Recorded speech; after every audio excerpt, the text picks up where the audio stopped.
petite annonce avant de commencer la vidéo. La première moitié de ma tournée avec mon groupe de musique s'est terminée récemment. Toutes les dates étaient complètes. On recommence la tournée en septembre avec toutes ces dates. On vous attend particulièrement au Trabendo à Paris et à notre plus grosse date jusqu'à maintenant, le Bikini à Toulouse. On en reparlera plus tard. Le lien des billetteries est dans la description, ça n'impactera pas la quantité de vidéos qu'il y a cette année. Et pour les prochaines dates annoncées, suivez-nous sur le compte Instagram feldup-band. Merci.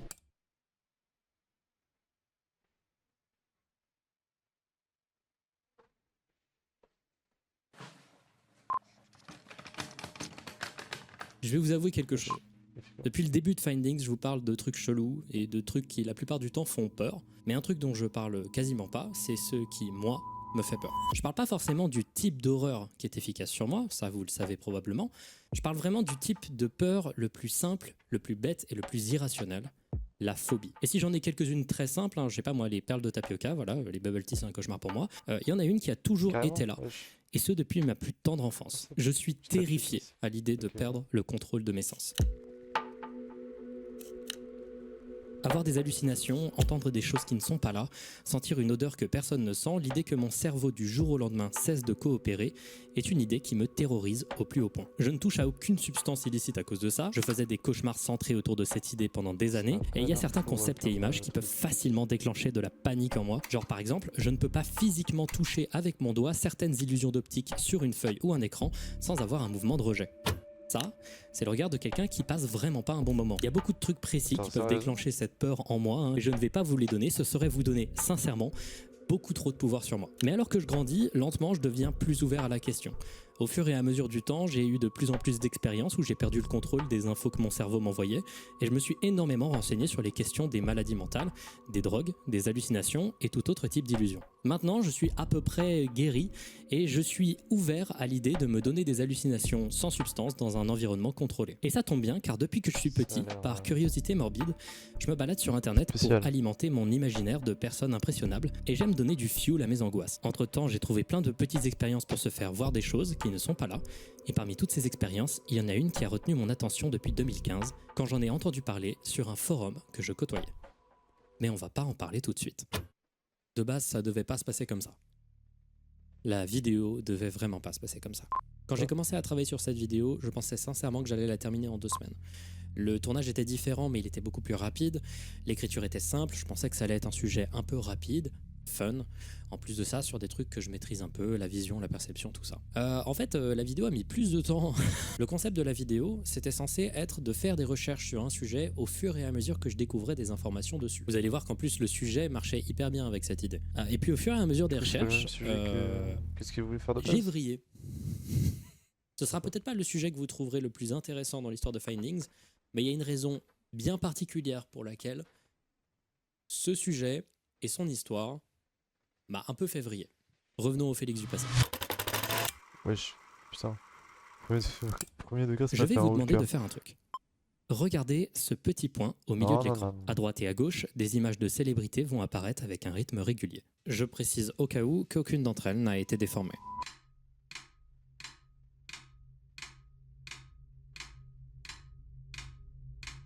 Oh putain, on les voit vraiment. D'accord, c'est déroutant. Quand j'ai vu ce truc à l'époque, ça m'avait mis super mal à l'aise. C'est une illusion qui a été créée par Jason Tengen, Sean Murphy et Matthew Thompson dans le cadre de 7 études au nom interminable, comme à peu près toutes les études. On va en voir pas mal dans cette vidéo. C'est un excellent moyen, cet exemple, d'expliquer un peu le truc avec la vision qui la rend si peu fiable la plupart du temps. Nous ne voyons pas vraiment le monde tel qu'il est. Ce qu'on voit en réalité, c'est une interprétation du monde faite par notre cerveau. Donc là, on va dire plein de trucs simples et chiants que vous savez probablement. Je vais essayer au maximum de le rendre sympathique, mais on va faire quelques petits rappels sur ce que c'est que la vision parce que ça va nous être très utile pour la suite. Ça, c'est des ondes électromagnétiques, c'est absolument partout et comme toute onde, ça a une amplitude et une longueur d'onde.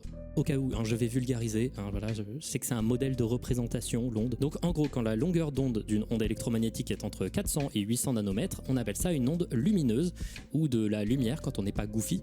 Et en gros, dans tout ce spectre, nous, on voit ce petit truc ici. Et dans ce qu'on peut pas voir, on a les ultraviolets, les infrarouges, les ondes radio, et je trouve ça cool de se dire que techniquement, les radios encodent du son avec de la lumière. Mais bon, je suis un nerd, il m'en faut très très peu. Cette lumière, on la capte avec notre œil. J'espère que vous suivez. L'œil, si tu le coupes, ça ressemble à ça. La lumière rentre par la pupille, passe par cette lentille, le cristallin, et se répand partout sur la rétine où des capteurs sensibles à la lumière sont répandus absolument partout. Ici, on trouve la fovea, l'endroit du centre de la vision, donc l'endroit le plus important. Et c'est ici qu'on trouve la quasi-totalité des capteurs de la couleur, les cônes, qui sont de 3 types. Les verts, les rouges et les bleus, qui captent respectivement la lumière verte, rouge et kaki. Voilà, pendant que vous êtes occupé à vous rouler par terre de rire, on peut dire que le centre de la vision est vraiment centré sur la captation de la couleur, tandis que le reste de la rétine est tapissé de bâtonnets qui captent juste les variations de lumière sans le détail de la couleur. Ceux-ci sont beaucoup plus sensibles et permettent de voir beaucoup mieux dans le noir que les cônes. C'est pour ça que la nuit tu vois mieux en réalité sur les côtés de ta vision qu'en face de toi. C'est notamment pour ça que si vous regardez un ciel étoilé, vous verrez des étoiles dans votre vision périphérique, c'est-à-dire le côté de votre vision, qui disparaîtront dès lors que vos yeux se tourneront vers elles pour les regarder au centre de votre vision. Mais moi c'est pas ça qui m'intéresse. La partie qui m'intéresse dans la vision, c'est ça, ce nerf qui part vers le cerveau. D'ailleurs à propos de cette zone, le nerf optique, comme du coup c'est un nerf, il n'y a pas de capteur ici. On appelle cet endroit la papille optique quand on est chiant et le point aveugle quand on est stylé. Et figurez-vous du coup que cet endroit sans capteur, vous pouvez le voir en faisant cette expérience. Couvrez votre œil gauche et regardez la croix avec votre œil droit. Lentement vous allez vous rapprocher de votre écran et à un moment, lorsque vous serez suffisamment près de celui-ci, vous verrez normalement le rond disparaître et laisser à la place du blanc.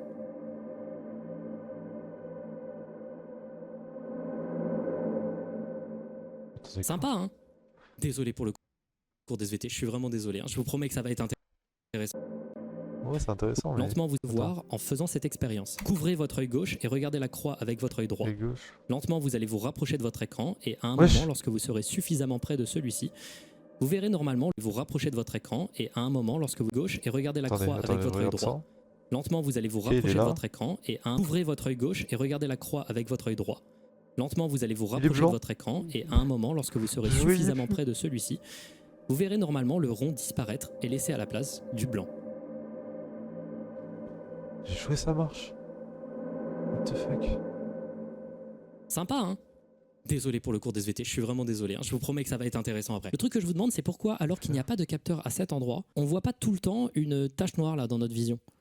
Voire même deux, hein, parce qu'on a 2 yeux. Pourquoi, quand vous avez fait l'expérience, le point a disparu en faisant un fond blanc et pas juste une tache noire? C'est la raison pour laquelle ce nerf m'intéresse. Il part vers le cerveau et il traite l'info dans cette zone, le cortex visuel, dans le lobe occipital. Alors, si là j'avais déjà peur de dire des bêtises, là j'ai encore plus peur car on touche au cerveau, un sujet que personne ne peut prétendre vraiment comprendre à 100%. Voilà ce que j'ai compris de mes recherches. Presque 50% de votre cerveau est impliqué dans l'interprétation et le traitement des informations visuelles. En tout cas selon William G. Allen, un professeur d'optique médicale. J'ai entendu un tiers, 50%, 10%, 90%. Vraiment des tonnes de gens intelligents ont l'air pas trop sûrs, mais un truc qui est certain, c'est que traiter la vision demande beaucoup au cerveau. Mais du coup, le cerveau, il a besoin de place pour d'autres trucs, en fait. Du coup, il prend pas toutes les infos et il comble les trous avec des trucs qu'il connaît. Le cerveau aime les patterns qu'il connaît, les trucs qui se répètent, et aime aussi se servir de son expérience et du contexte d'une scène. Par exemple, la perception de la couleur. L'impression qu'une couleur est là est déterminée par un contexte. Sur cette image, il n'y a aucune trace de rouge. Et pourtant, les fraises que vous voyez, elles vous apparaissent rouges. Elles ont cette couleur dans votre tête. Vous vous en doutez, c'est à cause du filtre cyan sur l'image, qui fait que techniquement il n'y a absolument aucune teinte rouge, mais votre cerveau sait que l'image a été altérée et interprète donc les couleurs malgré leur absence sur l'image. Le cerveau peut également, comme on l'a vu précédemment avec le point aveugle, combler les trous lorsqu'il n'a aucune info.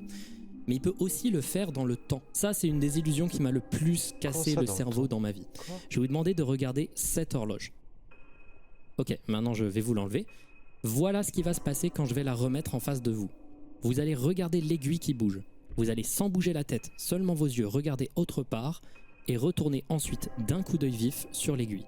Normalement, vous allez, à chaque fois que vous re-regarderez l'horloge, avoir l'impression que l'aiguille restera un peu plus longtemps dans sa position initiale que tous les autres coups après. Ok. Voilà. Je sais pas si je l'ai bien expliqué, mais normalement, à chaque fois que vous avez remis vos yeux sur l'aiguille, elle s'est figée comme ça. Maintenant, si vous comprenez un peu mieux, réessayez. Cette illusion s'appelle la chronostase et son explication est assez folle. En gros, il y a un décalage entre ce que vous voyez et la réalité, qui est choisi consciemment par votre cerveau. Vos yeux captent, ils reçoivent la lumière avant que votre cerveau la reçoive et la traite. Quand vous bougez vos yeux rapidement, on appelle ça une saccade, il y a un temps où votre vision est floue Et votre cerveau aime pas ça car c'est déstabilisant. Donc quand vous bougez vos yeux, votre cerveau va skipper l'intégralité de votre mouvement des yeux et le remplacer avec l'image que les yeux viennent juste de capter. Ça Et dit l'illusion quoi arrive quand votre cerveau reste... Elias, comment tu vas?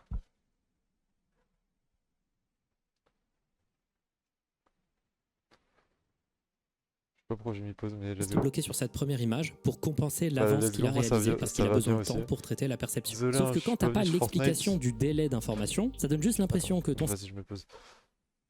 J'avais lancé le jeu à 16h, j'ai vu que t'étais pas co, t'étais pas en train de te co. J'ai pas pensé à t'envoyer de message et du coup j'ai attendu pour rien. Et du coup voilà. Ah, il y avait la mage. Ah bah merde. Ah, tant pis. On n'a pas pu jouer du coup. Et du coup là on regarde le petit Feldup là, son beau crâne là, son beau visage. Je sais pas si tu vas rester ou si tu vas partir après. Et voilà quoi. cerveau remplace une information qu'il Bah, n'aime let's pas go, si tu restes en avec vrai, une c'est image cool. qui vient du Au moins futur. comme ça, il y a En quelqu'un. gros, le monde visuel que vous percevez a un potentiel d'une crois que Kylian, il a demi-seconde de oublié, attends, latence que sinon je votre vais cerveau envoyer un peut message. choisir d'appliquer ou non. Vous comprenez un peu mieux maintenant la différence entre ce que votre œil capte et ce que vous percevez? Je pense que vous vous doutiez de ça, hein, mais il y a un côté assez terrifiant dans le fait que la perception du monde passe par une interface, qu'il y a quelque chose qui traite nos infos. Si on revient sur l'illusion que je vous avais montrée au début, on a un exemple ultime de pourquoi le cerveau interprète autant. On a un cerveau qui essaye de faire sens de quelque chose qui ne fait pas sens pour lui, c'est-à-dire des visages qui changent instantanément. Et ce dans un endroit de la vision où tout est très approximatif, la vision périphérique. Il applique donc des éléments de forme du visage qu'il a vu avant sur le visage suivant. Ce que j'ai lu de fou, c'est qu'apparemment c'est un Je vais, par contre, processus ça, c'est différent de flippant. notre processus habituel de reconnaissance pas de bien. visage, qui dans le centre de la vision est extrêmement fort. Et je ne pourrais pas vous donner les tenants et aboutissants de pourquoi et comment ces déformations fonctionnent, car aujourd'hui, personne ne sait. Mais des théories sur le sujet disent que l'aspect affreux des visages est dû au fait que ce qui se passe est imprévu pour le cerveau et que par réflexe de défense, votre cerveau envoie un stimulus négatif. Le cerveau aime pas ce qui lui est pas familier, ce qu'il peut pas prédire. Vous voyez beaucoup plus souvent des trucs chelous dans le coin de l'œil quand vous êtes stressé. Vous voyez des trucs bizarres bouger quand vous êtes seul chez vous la nuit. Vous entendez des fantômes quand on vous a dit qu'une maison était hantée. Le cerveau cette en image alerte de con, interprète là beaucoup plus. Et il y a une expérience que j'aime beaucoup, qu'on peut tous faire pour le montrer. Je sais pas si ça montre clairement ça, mais j'en ai beaucoup entendu parler dans ma vie. Et je l'ai jamais fait. Je lirai à son sujet après l'avoir fait, car ça ressemble à peu près à ce dont je parlais, mais j'en suis pas sûr. Vous allez voir, ça va être un findings un peu particulier. Je vais me renseigner sur les sujets au fur et à mesure que je vais faire des trucs. Vous allez voir, ça va être un peu plus particulier comme vidéo. Je regarde un peu de quoi il va parler. Ok. Sympa. Pour faire cette expérience, il vous faut une pièce C'est pas avec un miroir, l'expérience, on voit autre de chose dans le miroir l'obscurité que et nous-mêmes. une source de lumière faible. Il faut vous mettre assis devant le miroir dans l'obscurité, avec suffisamment de lumière pour voir votre visage sans trop de difficulté. À partir de ce moment, regardez-vous fixement et attendez. Il n'y a pas un moment dans le miroir ça va bouger ou je sais pas. Dans les premières minutes seulement, vous devriez être capable de voir que quelque chose d'étrange se passe. Puis après 5 minutes, vous commencerez à voir votre visage se déformer. Les formes de votre visage vont s'accentuer. Vous verrez peut-être un de vos deux yeux plus clairement. Puis le reste de votre visage va commencer à s'assombrir. Vous savez que j'ai toujours un plus miroir déformé. juste à côté de moi là. Maintenez ça longtemps. Et Vas-y, plus salut, vous Kylian. attendrez, plus les déformations Là, seront régulières et Regardez, ça menaçantes. n'est pas bien Jusqu'à de ce que votre visage change complètement.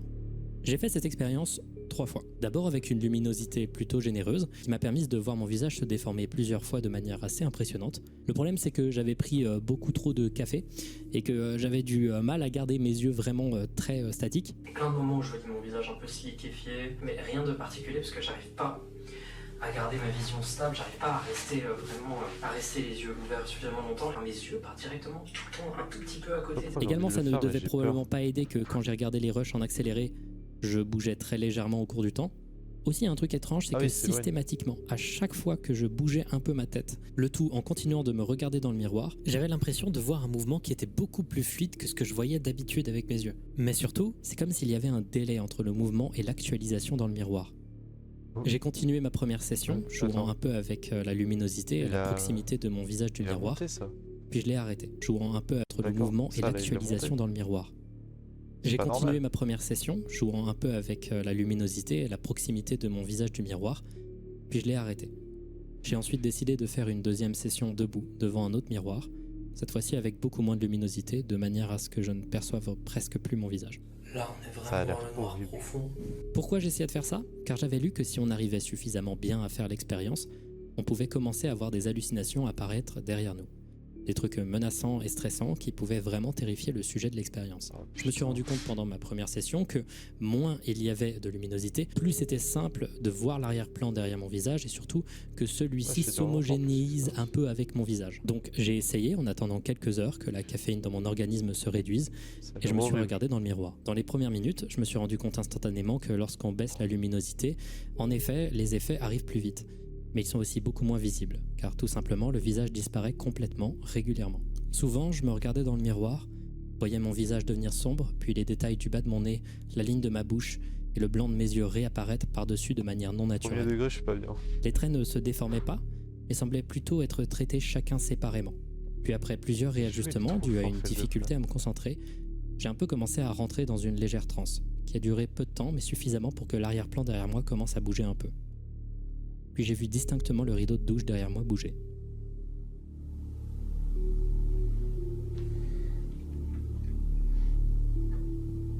C'était rien de défini.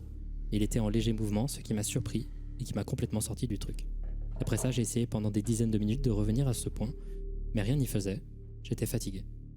Regarder un même point pendant 1 à 2 Premier degré, je sais pas si vous voyez, mais genre, quand tu es dans la salle de bain, tu sais, t'as ton miroir devant toi et d'un coup tu commences à te fixer, tu sais, sans raison, juste pour. Comme ça, t'as envie de fixer le miroir.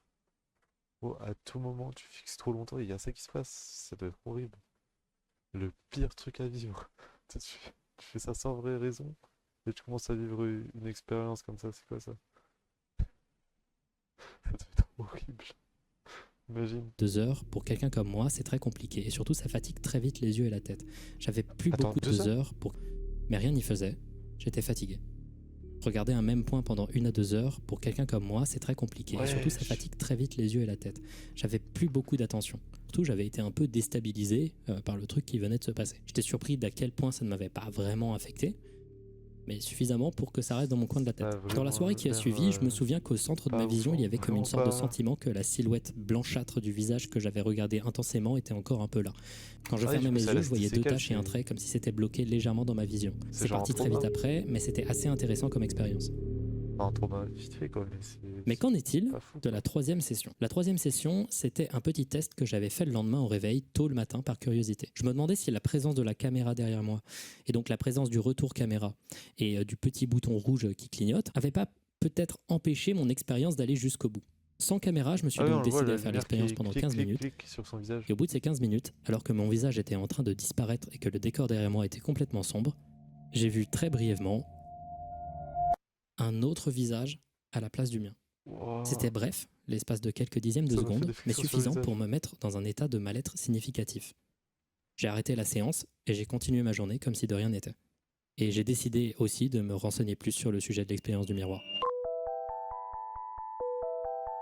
Donc, cette expérience s'appelle la Strange Face in the Mirror Illusion, ou l'illusion du visage bizarre dans le miroir. Et il y a énormément d'articles différents sur le sujet et c'est trop intéressant à lire, je vous jure que c'est trop intéressant. La plupart du temps, de ce que j'ai vu, les gens finissent par voir dans le miroir un autre visage que le leur, un peu comme moi, et ça peut induire un état dit de dissociation de la conscience, soit un état atteint par des gens Ouais, ayant des de troubles crise d'angoisse. dissociatifs ou des gens ayant des stress post-traumatiques. Ça sonne horrible Crise, dit comme ça, mais ça en soi, s'appelle dans un environnement contrôlé, de c'est pas quelque chose de grave. Et quand tu lis déréalisation, tous les témoignages, mon expérience est plutôt faible par rapport à ce qui est possible de se passer. Quand je vois des dessins de ce que les gens ont vu, c'est assez Il y en a, ils ont fait des troublant. blackface, De ce que what j'ai the pu voir, la fuck. plupart des illusions ont lieu sur le visage observé et pas autour, et en général What the impliquent une fuck. modification du visage. Des gens voient des proches, des visages qu'ils connaissent, des visages qui leur paraissent étrangers à la place de leur visage. Au fur et à mesure de l'expérience, ils finissent par perdre un peu pied avec la réalité et finissent par inconsciemment identifier le visage en face d'eux comme n'étant pas leur réflexion, Je sais plus, entraînant on de dirait la un visage que j'ai déjà dépersonnalisation vu. et de la déréalisation. Des gens disent même que ce serait l'explication scientifique du scrying, Je suis un une génie. pratique de divination où des médiums regardent dans des boules de cristal, de l'eau ou des miroirs et voient l'avenir dans des déformations en confondant leur visage avec un autre. C'est assez stylé et de ce que j'ai vu, pour une personne n'étant pas atteinte de troubles mentaux altérant significativement la perception ou de troubles anxieux, c'est absolument sans danger. Et même pour les personnes pour qui l'expérience pourrait faire paniquer, ça a l'air de ne pas avoir de conséquences graves de ce que j'ai pu lire. Absolument rien qui reste après l'expérience. J'ai décidé de refaire quelques fois l'expérience après et j'ai eu étonnamment beaucoup plus d'effets une fois que j'étais au courant de ce à quoi je devais m'attendre. Ça marche vraiment là. C'est étrange. Plus je sais à propos du truc. C'est souvent conseillé de faire l'expérience en se convainquant qu'on va voir quelque chose et même en se disant qu'on va voir une chose précise et elle finit en général par arriver. Après, ça dépend des personnes. Si vous voulez une explication scientifique de ce qui se passe, il semblerait que ce soit une forme particulière de l'effet Troxler. En gros, l'effet Troxler, c'est ça. Regardez la croix. Normalement, en très peu de temps, si vous restez à fixer la croix, les couleurs finiront par disparaître en faisant un fond gris. Ah ouais, fusionne. Eh bien, quand vous regardez votre visage longtemps dans le noir, les détails s'estompent au cours du temps, et votre processus de reconnaissance du visage a du mal à interpréter ce qu'il voit.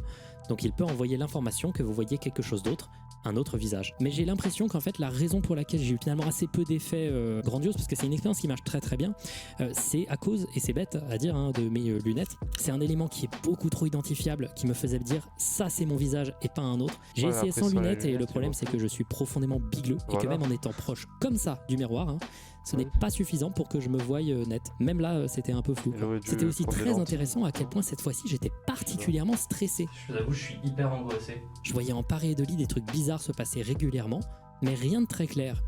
En fait, il y a le rideau de douche derrière moi qui est un peu bizarre. J'ai peur qu'il voit des trucs, que je vois des trucs chelous dedans.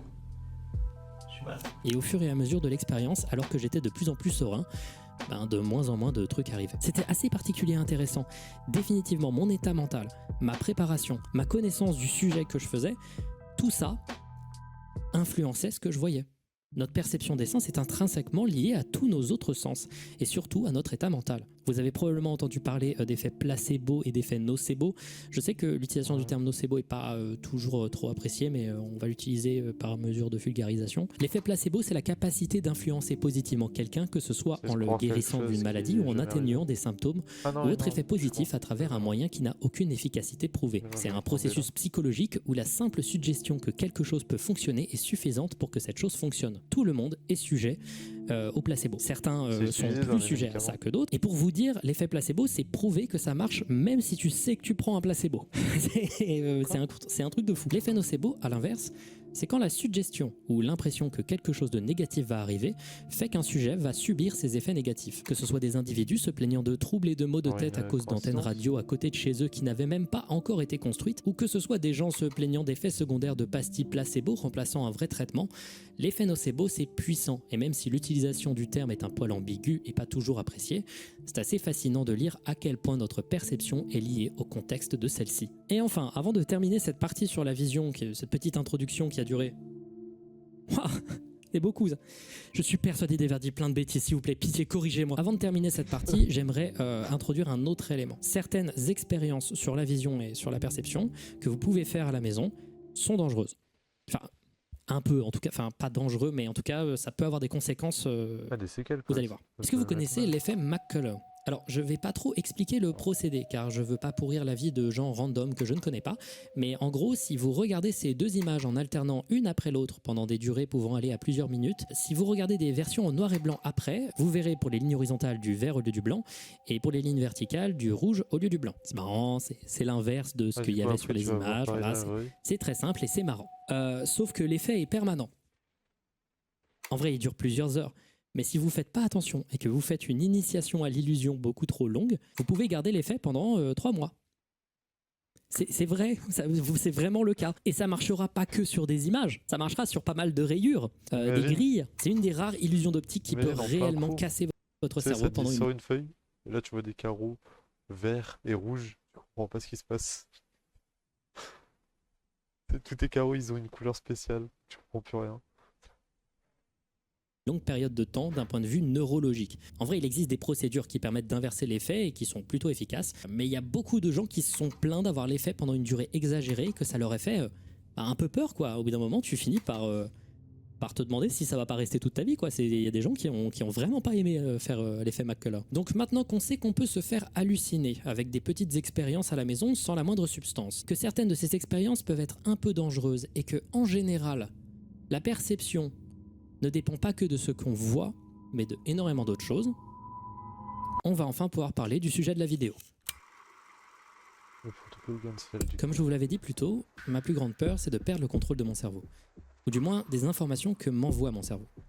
Et depuis que je suis petit, je cherche des infos sur tous les sujets autour de ce concept. Et je me souviens qu'autour de 2015, je suis tombé sur un article qui parlait du protocole Ganzfeld. Alors, c'est là que vous allez voir pourquoi c'est un findings particulier.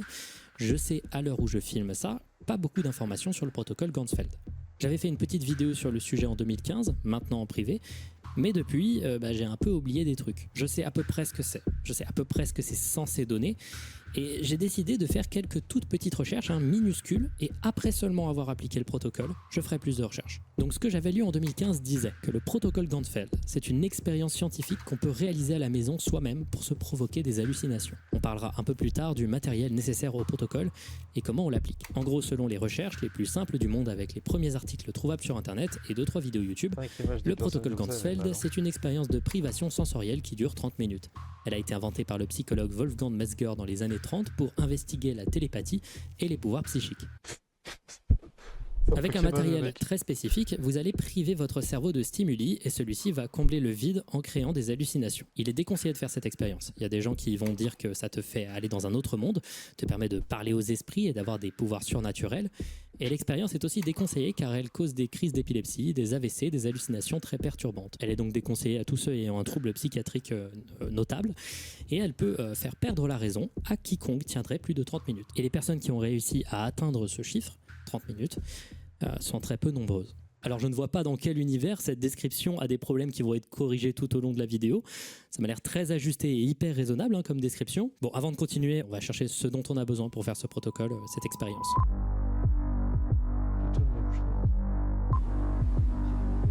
Salut à tous, on se retrouve dehors pour une des premières fois de l'histoire de Findings et on va tout de suite essayer de retrouver le matériel nécessaire pour faire le protocole Ganzfeld. Alors il n'y a que très peu de matériel, mais la pièce centrale, celle qui me demande de sortir à l'extérieur, c'est la plus importante de toutes, des balles de ping-pong. Des balles de ping-pong. Oui, des balles de ping-pong, mais pas n'importe quelle balle de ping-pong, il nous faut des balles de ping-pong blanches tout à fait normales. Et on a d'abord essayé d'en trouver dans un Jiffy, mais on n'en a pas trouvé. Et notre grand travail d'investigation nous a amené dans un Emma où on en a trouvé pour pas cher. On a aussi pris du scotch pour, vous verrez. Le deuxième truc dont on a besoin, c'est une lumière, et au cas où, une lumière de couleur rouge. Attendez. Il a déjà ça. Hop là. Je pense que j'ai ce qu'il faut. Il vous faut également un bon casque avec une fonction réduction de bruit, ce que j'ai. Et c'est tout. C'est vraiment tout ce qu'il faut. Donc, pour réaliser le protocole, prenez un couteau et coupez la balle de ping-pong en deux. Merde. Wesh, c'est du beurre. Il a coupé en one shot. Prenez les deux demi-sphères et mettez-les sur chacun de vos yeux de manière à ce que la lumière ne puisse plus y entrer. Ensuite, mettez une lumière en face de vous. Ça risque pas de faire mal. Mettez votre casque et mettez très fort du bruit blanc dans vos oreilles. Et ensuite, ne bougez pas. Et là, au cours du temps, des hallucinations devraient commencer à apparaître. Je suis très sérieux, c'est tout ce qu'il faut pour faire cette expérience et c'est ridiculement simple. On trouve très facilement des témoignages de gens ayant fait l'expérience. Pendant longtemps, je ne voyais rien d'autre qu'une brume bleuâtre ou grisâtre. Je me disais que ça ne faisait pas sens. Après un moment, j'étais parti. J'étais complètement absent. Et d'un coup, je tenais une craie. J'écrivais une sorte de formule mathématique. Tout était tellement clair. Et puis c'est disparu. On entend aussi pas mal de gens dire qu'ils entendent des choses étranges à l'intérieur du bruit blanc. Des hallucinations auditives, des hallucinations du toucher, des changements de température. Plein de choses assez fascinantes. Moi, je veux vraiment faire cette expérience, je veux vraiment avoir des effets. Évidemment, j'ai du mal à croire les gens qui disent que c'est dangereux et tous les trucs sur le paranormal. On peut faire celle-ci avec différentes lumières. Je vais d'abord essayer avec de la lumière blanche assez classique. Mais la plupart des gens qui parlent du protocole Ganzfeld suggèrent de le faire avec une lumière rouge, car celle-ci augmenterait les effets et induirait de la paranoïa. Pour l'instant, je vais seulement essayer de le faire avec... Attends, mais j'ai joué, il est fou. Okay, il voit des trucs pouvant causer de la dépression, des crises d'angoisse, des crises d'épilepsie, tout ça, des trucs comme ça. Et il va les reproduire. Il a pété un câble. Frère. Il se met en danger pour le content. Tout pour le content. Avec de la lumière blanche. C'est une dinguerie. Okay. Là, je m'apprête en gros à faire la première expérience Ganzfeld, donc de la vidéo. Cette fois-ci, on va essayer d'abord de le faire, je pense, pendant 45 minutes. Seulement avec une lumière plutôt neutre, on va se mettre dans des conditions plutôt simples. Donc ouais, je vais... Donc ouais, l'effet isolant marche bien, on voit en effet rien. Je pense que je vais mettre une lumière directement dans la gueule. Bon bah moi je m'apprête donc là à commencer donc le protocole Ganzfeld pour la première fois. On essaye donc avec cette lumière et cette ambiance là. Je m'apprête donc à rester immobile pendant là 45 minutes, 50 minutes. Un peu nerveux, voilà. J'ai les caches sur les yeux, la lumière est prête. J'ai plus qu'à mettre le casque et ça commence.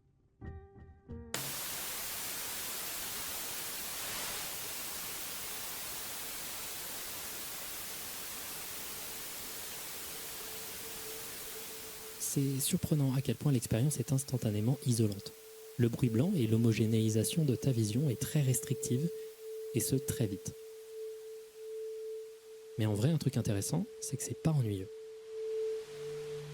Ça, c'est pas ennuyeux.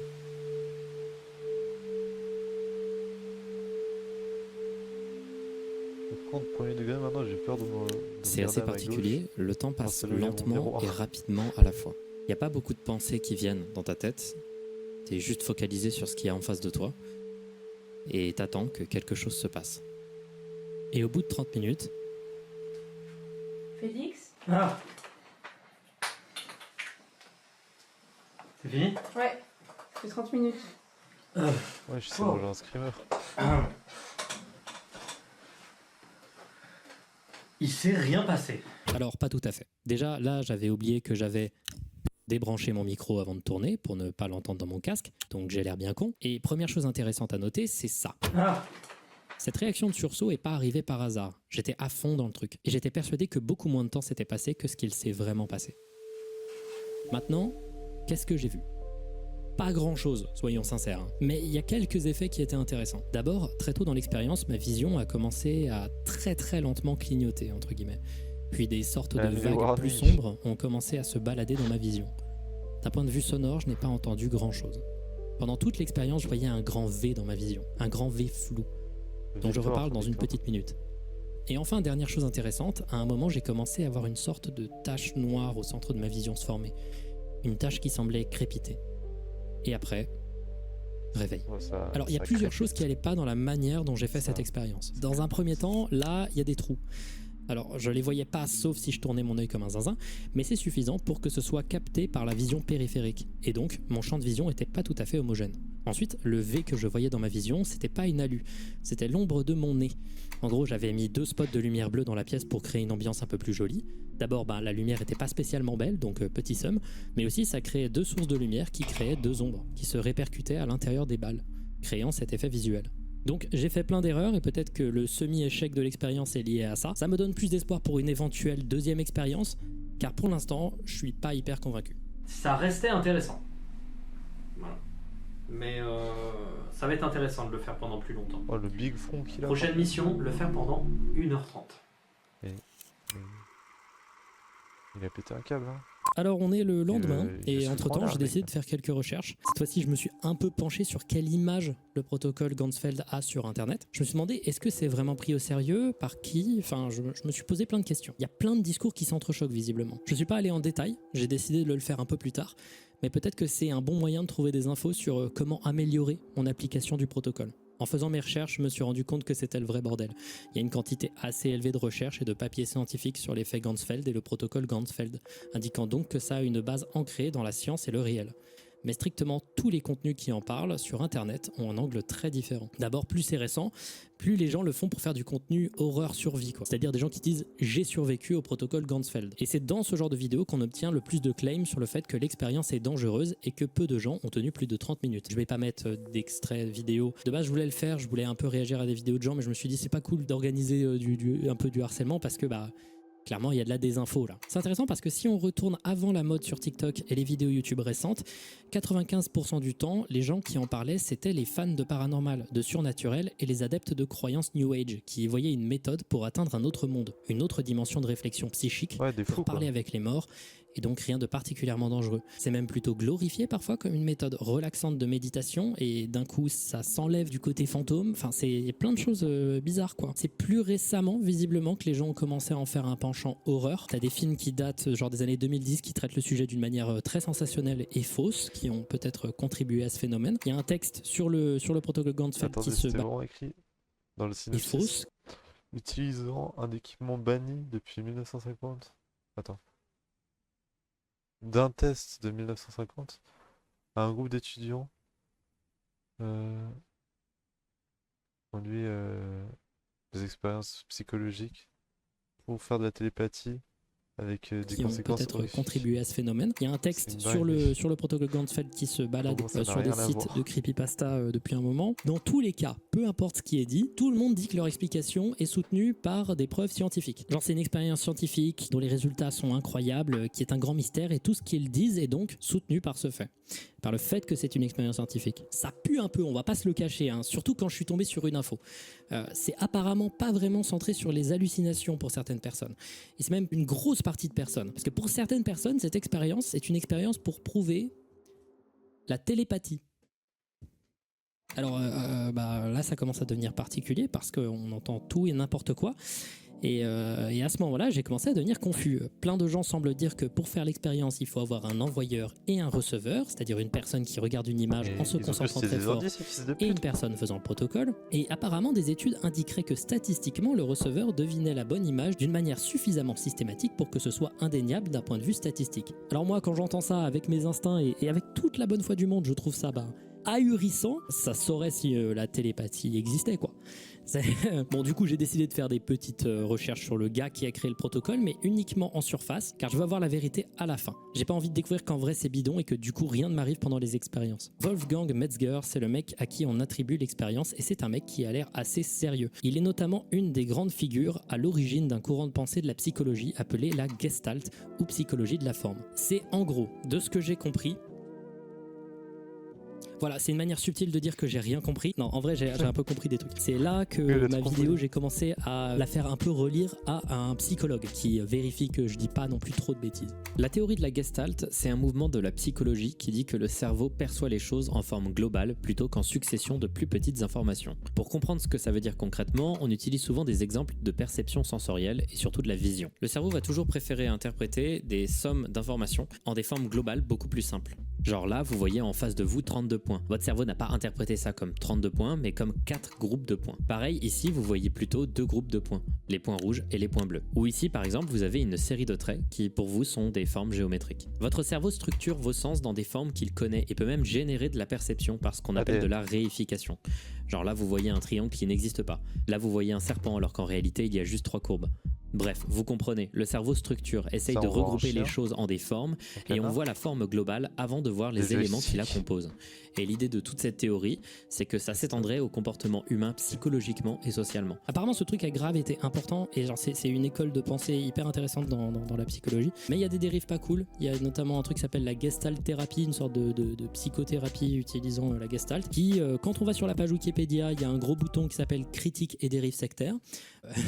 C'est jamais trop bon signe. Il y a plein de red flags quand je lis des machins, etc. Mais bon, j'ai pas fait un master de psycho, on en reparlera peut-être plus tard. Mais du coup, Wolfgang Metzger, c'est un élève direct des fondateurs de ce mouvement. Il a beaucoup écrit à ce sujet, notamment des œuvres majeures de la psychologie, les lois de la vision, psychologie, ma bétonnière, sur le chantier, ma pelleteuse, ça roule, ça vole, ça floue.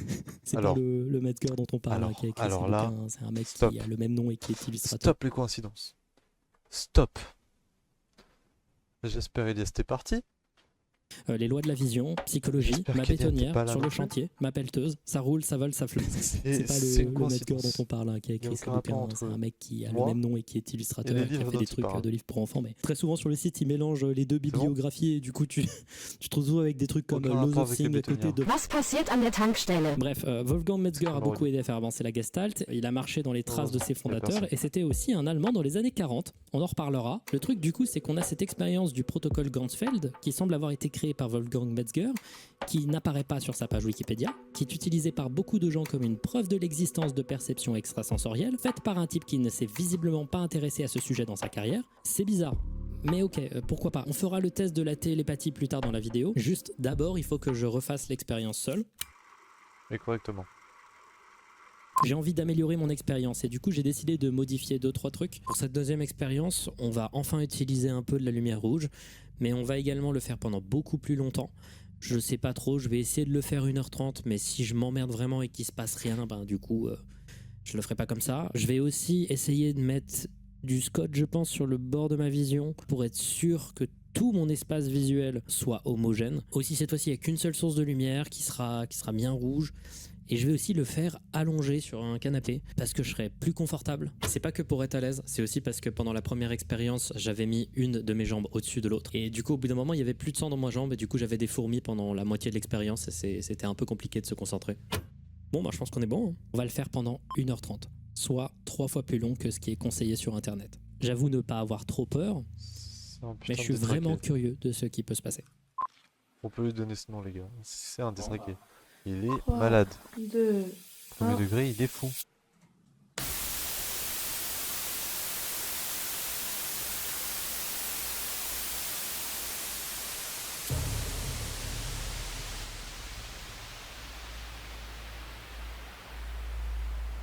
Être dans une position agréable, être dans les exactes bonnes conditions du protocole, avoir la lumière rouge qui remplit l'intégralité de ton champ visuel, et savoir que tu vas y rester très longtemps, ça change tout de suite la lourdeur de l'expérience. Les gars, c'est normal.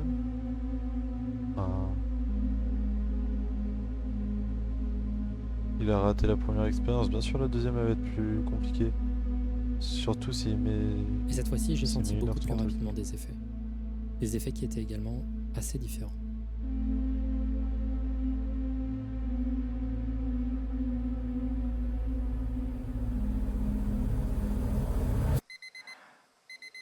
Une heure 30.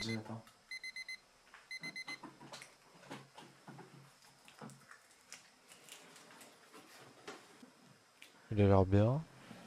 Ok. Là, je me suis apprêté à parler avec Becca, qui était cadreur ce jour-là, de ce que j'avais vu, et c'est très intéressant de voir notre discussion. Rebecca, elle, avait déjà fait beaucoup de recherches sur le sujet et savait beaucoup de choses que moi, je ne savais pas, notamment la question de ce que j'étais censé voir. La discussion, elle est intéressante, car avec le recul, on dirait que je cherche à comprendre ce que j'ai vu. Principalement, j'ai vu des formes, toujours en nuances de noir et rouge.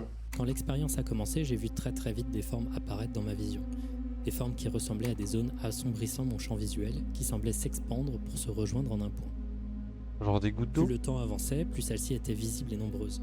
Puis lentement, j'ai commencé à perdre un peu pied avec le temps, qui est devenu très abstrait très vite. Lentement, le rouge changeait un peu de teinte au cours des heures. Enfin, des dizaines de minutes. J'ai commencé à avoir des changements de couleur dans ma vision, changeant entre le rouge et l'Eigengrau, la couleur que l'on voit quand on ferme les yeux. J'avais régulièrement l'impression de voir des zones plus claires en Ah face oui, de ma ouais, vision. l'espèce de rouge-orange. Deux cercles et un trait. À un moment, j'ai eu l'impression de voir une silhouette d'un visage. Comme si mon cerveau voulait voir un visage en face de moi, et parfois celui-ci commençait à peine à se dessiner. C'est quelque chose que j'attribue au fait que j'avais refait l'expérience du miroir plus tôt dans la journée par curiosité, mais surtout à partir d'un moment, j'ai senti que j'étais comme entre le sommeil et l'éveillé, comme si je commençais à m'éloigner de ma perception. Il y avait des moments où j'avais l'impression que j'étais en train de tomber dans le sommeil, mais je suis resté conscient pendant tout le long. Il y a un moment en particulier où j'ai eu l'impression d'être, entre guillemets, en transe. C'est à cet instant précis que j'ai commencé à sentir que mon corps tombait légèrement, comme s'il s'enfonçait dans le canapé, un peu de la même manière. Il a tout mélangé là, ça c'est le backroom. Enfin, les dernières choses étranges que j'ai pu ressentir, c'est une impression d'entendre un bruit très aigu au milieu du bruit blanc, puis enfin l'impression d'entendre un bruit de trousseau de clés qu'on agiterait très lointain. Mais ça pourrait juste être un artefact de la compression du signal audio. En bref, je n'ai rien vu d'exceptionnel. Mais l'expérience était assez fascinante et pour le coup, j'ai vraiment compris l'intérêt de pourquoi on voudrait pouvoir faire cette expérience. Mais sur le moment, et ça peut se voir, j'avais l'air, pas satisfait.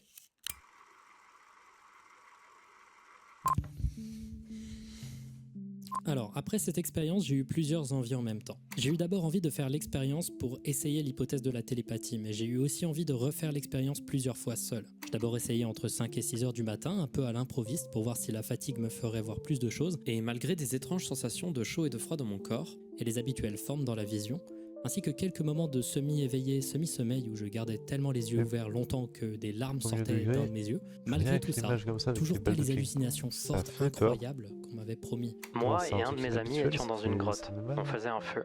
Un ruisseau coulait sous nos pieds et on était sur une pierre. Elle était tombée dans le ruisseau et devait attendre que ses affaires sèchent.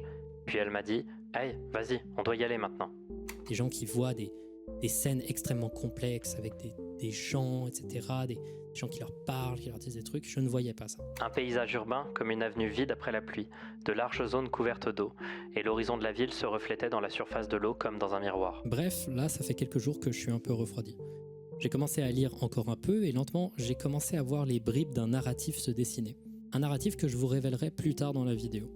Mais je suis pas encore certain de tout ce que j'ai envie de dire. Là, j'ai d'abord eu envie de tester l'hypothèse de la télépathie. Selon des études et des analyses d'études, il y a un pourcentage beaucoup plus élevé que la normale de réussite quand on effectue un test de télépathie entre une personne qui pense très fort à une image et une personne à côté. Qui fait le protocole Ganzfeld. Il est demandé de faire l'expérience pendant 30 minutes pour que ça fonctionne, et on se rend compte du coup que la raison pour laquelle les gens disaient dans des vidéos YouTube que peu de gens ont dépassé les 30 minutes et que au-delà de 30 minutes ça devient hyper dangereux, c'est une déformation extrapolée de cette statistique. Par contre, ce qui est intéressant, c'est que quand on commence à plonger dans l'image du protocole Ganzfeld sur internet, ça évolue au cours du temps. Depuis quelques années, c'est surtout une expérience horreur à faire longtemps pour se donner des hallucinations qui seraient dangereuses.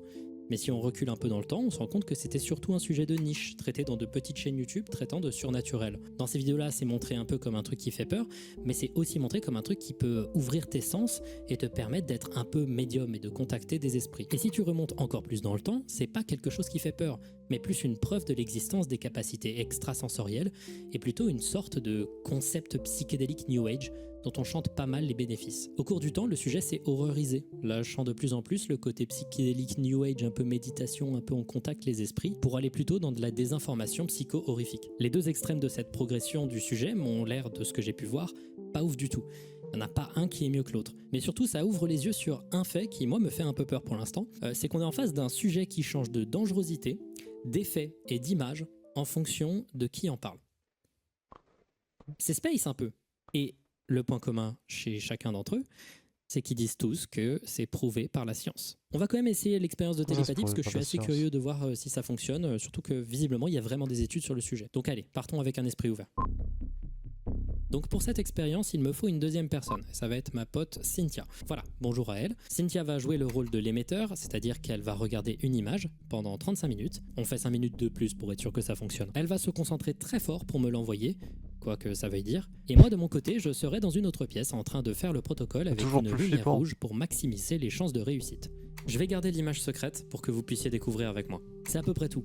Évidemment, je n'ai aucune idée de quelle image va être choisie, et lorsque le timer sera fini, Cynthia viendra me voir, je lui dirai ce que je pense que l'image est, je lui ferai une description de celle-ci. Ensuite, sans qu'elle me réponde si c'est vrai ou non, elle va me montrer 4 images, et à ce moment-là, je vais devoir choisir laquelle des 4 correspond le plus à ce que j'ai vu. L'idée, c'est de voir si, à partir de rien, je peux reconnaître l'image, et voir ensuite si, à partir d'une sélection d'images restreinte, je peux deviner l'image. Je maintiens que quand je fais cette expérience, je suis de bonne foi. J'ai vraiment envie que ça marche. Je suis pas dans un mauvais esprit, et en plus de ça, j'ai pu lire plusieurs fois sur internet que cette expérience marchait surprenamment bien. Donc c'est dans ces circonstances-là que je mets mes balles de ping-pong, et ainsi, l'expérience commence. Pendant cette expérience, je suis resté particulièrement serein. Cynthia, de son côté, devait pendant 35 minutes regarder une image en s'imaginant qu'elle me l'envoyait dans ses moindres détails. Et 35 minutes à juste faire ça, c'est long, et surtout c'est un peu ennuyeux. Je m'étais également dit que j'allais m'exprimer à voix haute dès lors que j'avais des choses significatives qui se voyaient dans ma vision. Ça commence à entre guillemets clignoter en haut et en bas. Comme s'il y avait un cercle au centre de ma vision. Vous devez certainement vous dire que ma diction est un peu bizarre et c'est complètement normal. Parler avec un énorme bruit blanc qui perce tes oreilles, c'est très distrayant, surtout quand tu peux pas t'entendre. Du coup, au fur et à mesure de l'expérience, j'ai abandonné l'idée de décrire ce qui se passait et je me suis laissé prendre dans l'expérience. Ok, 35 minutes later, 5 minutes plus tard.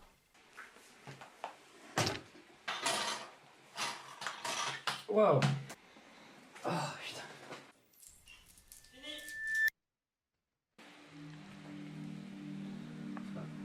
Ok, donc j'ai terminé donc de faire l'expérience Ganzfeld.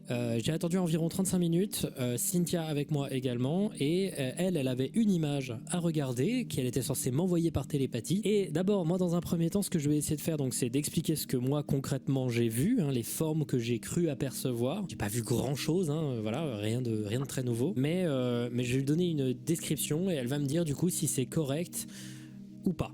Alors, j'ai vu 3 figures en particulier. D'abord, un cercle en face de ma vision, les contours sombres. Ensuite, 2 visages de profil proches qui s'embrassent, un peu comme ça, tu vois, un peu en miroir. Un visage un peu de cet angle-là, tu vois. Vous pouvez voir les 2 trous du nez et une bouche qui fait ça comme ça, peut-être celui d'un chien. J'avais l'impression parfois qu'il y avait comme un cercle d'arbres sur les contours. de ma vision. Maintenant que j'avais décrit une partie des choses que j'avais vues, en tout J'ai cas écrit ce dont quatre je me trucs. souvenais le plus rapidement, Imagine les j'allais 4 enfin images, pouvoir c'est voir les 4 4 trucs comme images ça. sélectionnées, à l'intérieur desquelles se cachait la bonne image. Celle-là. Ok, donc un banc comme ça, ok. Ok. Ok. Hein. Ok. Un cercle en face de ma vision, les contours sombres. Ça, je vous l'avoue, sur le moment, ça m'a un peu surpris. Vous allez voir très vite après que je vais rationaliser le truc, mais j'avoue que ça m'a déstabilisé. L'image ressemblait vraiment beaucoup à une des images que j'avais vues. Et enfin, Des poivrons rouges, ok. C'est bâtard parce que, alors, en gros, là, évidemment, moi, ce que je serais tenté de dire, du coup, c'est la lune. Mais le problème, c'est que le cercle brillant en face de la vision et tout le reste en noir, je l'ai eu dans strictement chacune des expériences Ganzfeld que j'ai fait jusqu'à maintenant. Du coup, ça me paraît un peu trop facile. Je suis entre le... En fait... Le banc et le requin. Oh, les bâtards. Je suis en train de me rendre compte à quel point le concept de l'expérience, s'il y a quelqu'un qui est en train de t'influencer, ça peut être bâtard parce qu'en fait chacune des images peut fonctionner. Là je vais être obligé de me couper et d'enlever plusieurs informations de cette partie-là de l'interview. Parce qu'il y a des choses que je vais dire à l'intérieur qui vont être très importantes plus tard. Parce que là dans ma tête, il vient de se passer un truc extrêmement important pour la suite de la vidéo. Mais je peux pas vous en parler tout de suite. Les poivrons ça pourrait être ça, la lune du coup bah, c'est le truc classique qu'on peut voir à chaque fois, le requin ça pourrait être les deux formes mais comme il y en a pas... Le requin c'est celui que j'ai le moins en tête. C'est un dauphin ou un requin? non, c'est un requin. C'est un requin, ouais on est d'accord. Si j'étais sincère avec moi-même, je choisirais vraiment la lune. Pour toi, c'est ce qui a vraiment ce que t'as vu, quoi.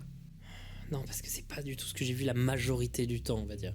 Je partirais sur le banc. Sur le banc? Oui. Ok. Je te dis ce que c'est? Vas-y. C'était les poivrons. Ah, ça m'étonne pas.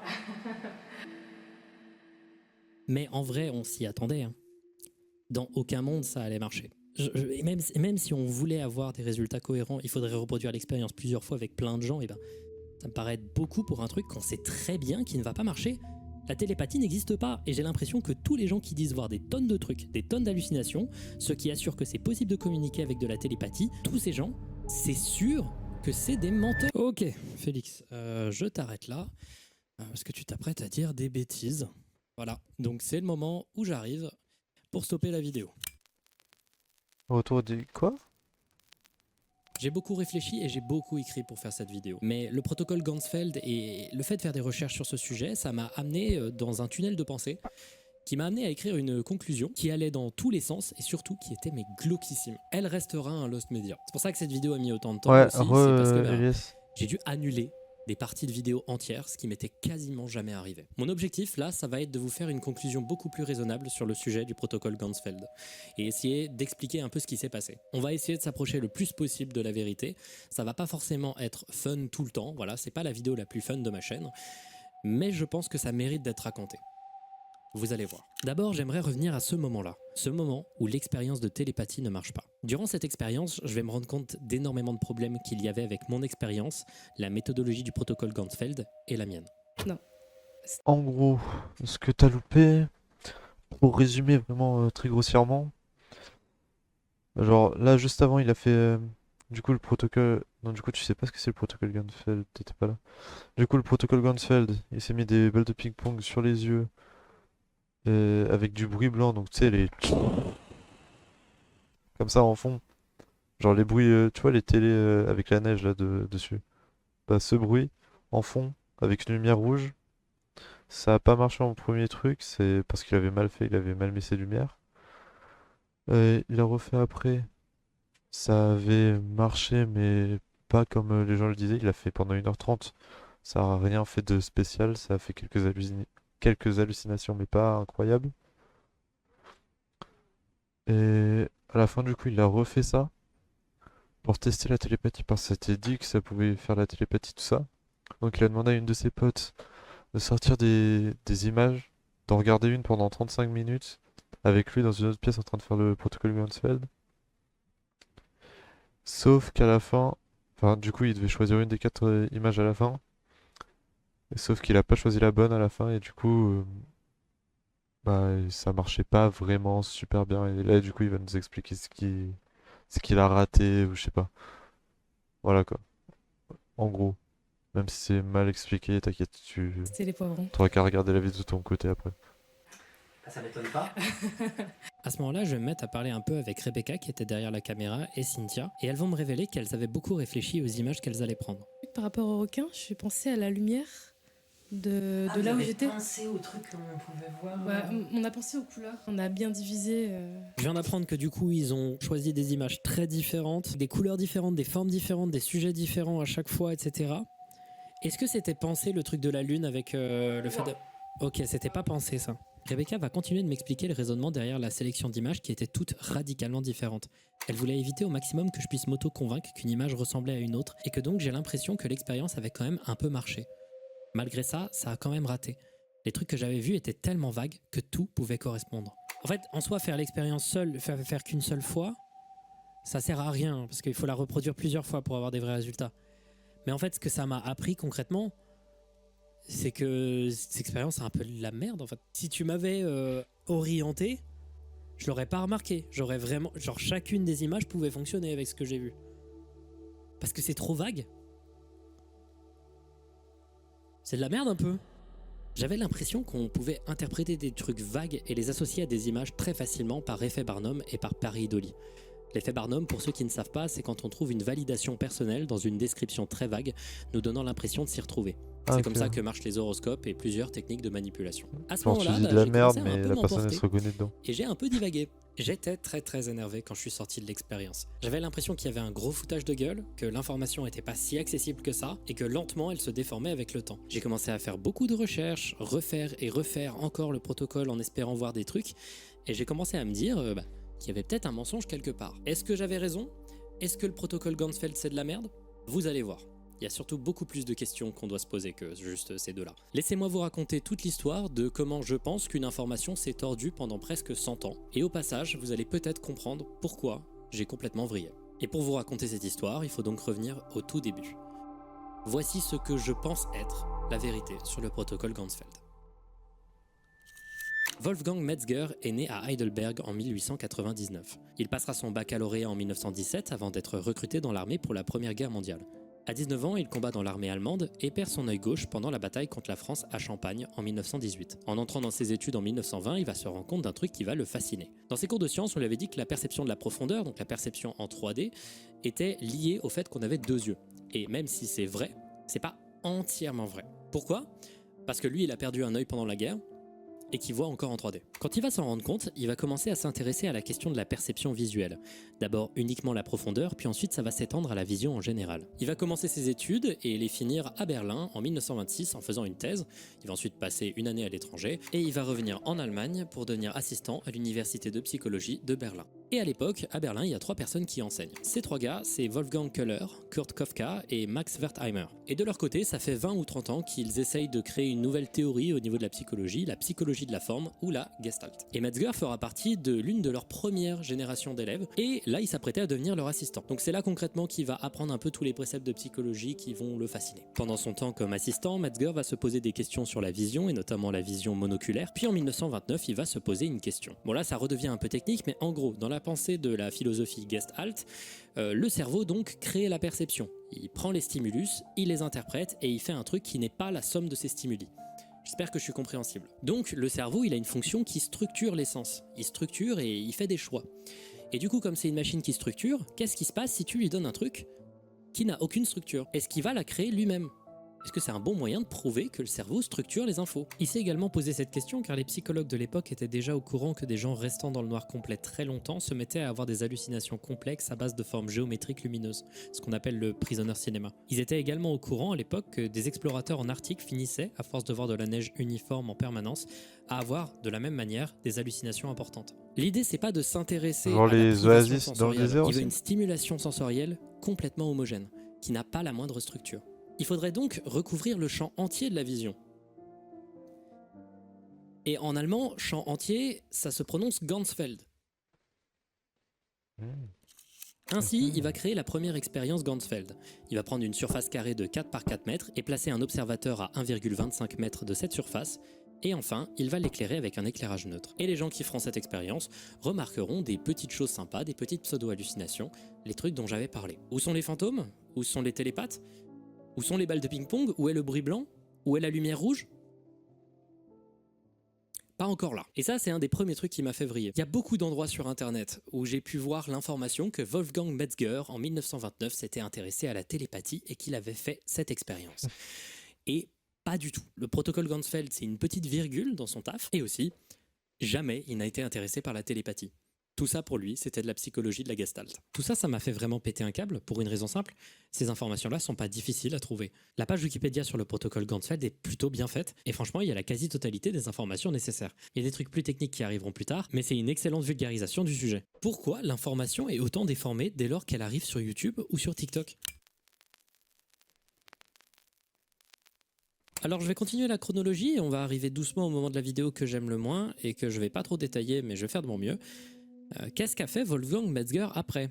Eh ben, on est en Allemagne et c'est le début des années 30 et vous voyez déjà où ça va aller. Pour éviter des problèmes avec YouTube, je vais pas utiliser les termes, mais bon, en 1933, il y a un gouvernement vraiment pas cool qui va arriver à la tête de l'Allemagne. Parmi les 3 inventeurs de la Gestalt, il y a Max Wertheimer qui est juif et Kafka qui est de descendance juive. Donc Wertheimer, il va s'échapper de l'Allemagne pour aller en Amérique, et Kafka, qui y était déjà depuis 1927, bah il y est resté. Köhler et Metzger, ils vont rester, et Köhler va devenir un critique vocal du gouvernement. Il va faire des articles critiquant l'idéologie, puis refuser de faire des saluts avant chacun de ses cours, mais il finira par quitter le pays en 1935, à la fois à cause de pression du gouvernement et parce qu'il en pouvait juste plus. Metzger, lui, il va rester, et en 1937, bah, il va rejoindre le parti. Ouais. Ah. Bon, aujourd'hui, la question de est-ce que Metzger était d'accord avec ce parti, bah, elle est compliquée, cette question. À la fois, il serait resté car c'était difficile de quitter l'Allemagne aussi tard sans avoir de problème, qu'il ne voulait pas empêcher la psychologie de disparaître en Allemagne et que sa femme était enceinte, et il aurait également réussi avec des techniques à citer des auteurs et scientifiques juifs dans ses œuvres, et ce malgré la censure qui était présente à l'époque. Mais à côté de ça, il s'est engueulé très fort avec Köhler par lettre interposée pour trahison et ne pas avoir cité des scientifiques juifs dans une revue en juin 1937, et ils ne se sont pas parlé jusqu'à la fin de la guerre à cause de ça. Il a fait des articles scientifiques ouvertement politiques pour allier Gestalt et idéologie. Voilà. Et il a également radié cette partie de sa vie dans son autobiographie en 1972. Et tout ça, il le faisait alors que Kafka et Wertheimer étaient en train de mourir de maladies en Amérique, notamment à cause de la pauvreté et le fait d'avoir été forcé de partir. Ouais, c'est vraiment pas beau à voir comme partie de l'histoire. Metzger a visiblement, selon la plupart des sources, par carriérisme, participé à des idéologies horribles de manière semi-active. C'est sale et c'est pas à oublier. Et donc, est-ce que Metzger va reparler du protocole Ganzfeld dans sa vie, même après la guerre, etc. Bah pas vraiment en fait. En 1949, il va fonder un institut de psychologie à Münster et il va rester à la tête de cet établissement jusqu'à sa mort. Pas de télépathie, pas de perception extrasensorielle, rien de tout ça.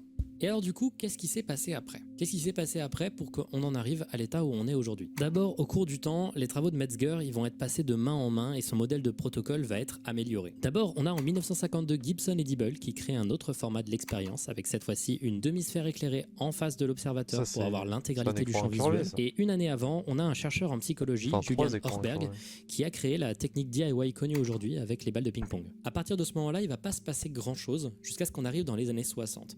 Et dans les années 60, la mode dans la psychologie et dans les études, c'est le sommeil et les rêves. Il y a des études qui commencent pour la première fois à utiliser l'effet Ganzfeld pour parler d'autre chose. Ils vont l'utiliser pour voir l'impact que peut avoir la vision d'imagerie forte et forte en émotion sur les rêves et le sommeil. Et dans ces études, ils vont trouver qu'il y avait une corrélation entre l'imagerie forte vue avant le sommeil et les rêves qui venaient après. Sauf qu'en vrai, l'étude, elle a un défaut, c'est qu'elle parle pas vraiment d'état de sommeil, elle parle plutôt d'état hypnagogique. Et elle fait le lien entre l'état dans lequel tu te trouves quand tu fais l'effet Ganzfeld et un état proche du sommeil. Et de ce que j'ai compris, c'est très sujet à débat. Ces recherches, elles vont tomber dans les mains d'un mec qui s'appelle Charles Start en 1964. Et ce mec, c'est un psychologue et un parapsychologue.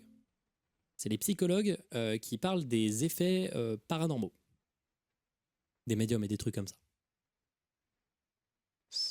C'est de la merde. Je suis pas hyper fan. Et ce Charles Start, il va inclure les résultats positifs de l'expérience de 1964 sur les rêves et les mettre à l'intérieur de son livre Altered State of Consciousness. J'ai pas lu le livre, mais de ce que j'ai pu lire, il a beaucoup de défauts. Si c'est pas le travail le plus controversé de Charles Start, celui-ci est approximatif, ne sait pas donner de définition aux états modifiés de la conscience, c'est-à-dire son sujet, et est plus du niveau de la curiosité que du livre scientifiquement solide. Mais le problème, c'est que le bouquin, il va beaucoup fonctionner et qu'il va parler à des tonnes de gens et à beaucoup de parapsychologues qui vont tous entendre parler du protocole Ganzfeld. Ah, qui vont notamment commencer à un qui inventer de la s'appelle merde. Charles Honorton. Alors, dans la première version de cette vidéo que j'avais réalisée, j'avais fait une partie longue à en crever sur cette partie de l'histoire. Je vais essayer de raccourcir un peu parce que c'était chiant. Mais vous allez voir, il y a un truc de fou qui se passe à l'intérieur. Charles Honorton, c'est un parapsychologue et son objectif, lui, c'est de prouver la télépathie. Ce qu'il va faire donc, c'est qu'il va prendre plusieurs sujets, il va leur faire le protocole Ganzfeld en écoutant du bruit blanc. C'est, je crois, une des premières fois que le bruit blanc arrive. Et au milieu de leur séance, qui dure 35 minutes, il y a quelqu'un dans une pièce à côté qui, à un moment complètement aléatoire, va se mettre à regarder des images stéréoscopiques, des images en 2D qui, si tu louches, donnent un effet de 3D. Pendant ce temps-là, le mec qui fait l'effet Ganzfeld, il n'arrête pas de parler, il parle en boucle, et il décrit un peu ce qu'il voit, ses émotions, ses ressentis. Et c'est d'ailleurs là que je vais vous révéler un truc. Depuis le début, on dit protocole Ganzfeld, mais en réalité, le protocole Ganzfeld, c'est ça. C'est ces expériences avec la télépathie. Attendez 2 secondes. Hop là, salut, bonsoir, let's go. Tout le reste, toute la recherche autour d'un champ uniforme de la vision, ça s'appelle l'effet Ganzfeld. Et ça, c'est une information qui se confond assez régulièrement. Et ce que Charles Honorton dit dans une étude, c'est que les gens arrivaient très fond d'un le protocole Ganzfeld. Je vais vous révéler un truc. Depuis le début, on dit protocole Ganzfeld, mais en réalité, le protocole Ganzfeld, c'est ça. C'est ces expériences avec la télépathie. Tout le reste, toute la recherche autour d'un champ uniforme de la vision, ça s'appelle l'effet Ganzfeld. Et ça, c'est une information qui se confond assez régulièrement. Et ce que Charles Honorton dit dans une étude, c'est que les gens arrivaient très bien à deviner les images qui étaient regardées par l'autre personne dans l'autre pièce. C'est de sa faute s'il y a de la télépathie dans cette histoire. Mais ça va être un peu plus compliqué que ça, vous allez voir. Quand quelqu'un fait une étude scientifique, qui prouve que la télépathie existe, dans les années 70, quand on est au milieu du mouvement New Age, tout le monde pète un câble. Le grand public s'intéresse à ça, plein de scientifiques s'intéressent à ça, des parapsychologues s'intéressent à ça également, et des tonnes d'études vont être réalisées. Plus de 42. Et les résultats sont étonnamment positifs. Mais vous l'imaginez, il y a un problème. Alors, c'est là qu'arrive le deuxième personnage de cette histoire, Ray Hyman. Ray Hyman, il a une différence majeure avec Charles Honorton. Ils sont certes tous les deux psychologues, mais Ray Hyman, il fait partie du, à l'époque, nouveau mouvement moderne de scepticisme. Et c'est aussi un magicien.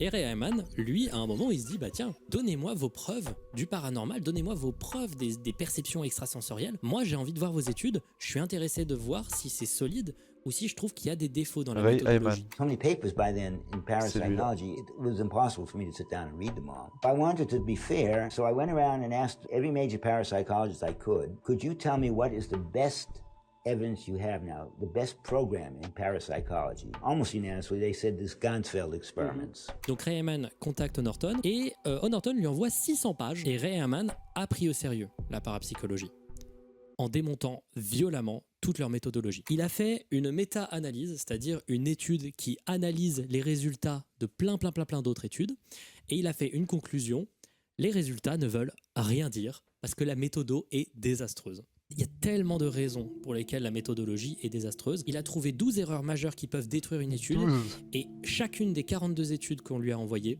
comportait au moins une, si ce n'est pas souvent, genre 5, genre. Que ce soit des erreurs de randomisation, des mauvaises manières de compter les statistiques, mais aussi des trucs marrants. Genre par exemple, il y avait des cas de fuite sensorielle. Des gens regardaient des images et à travers les balles de ping-pong, les gens voyaient les images.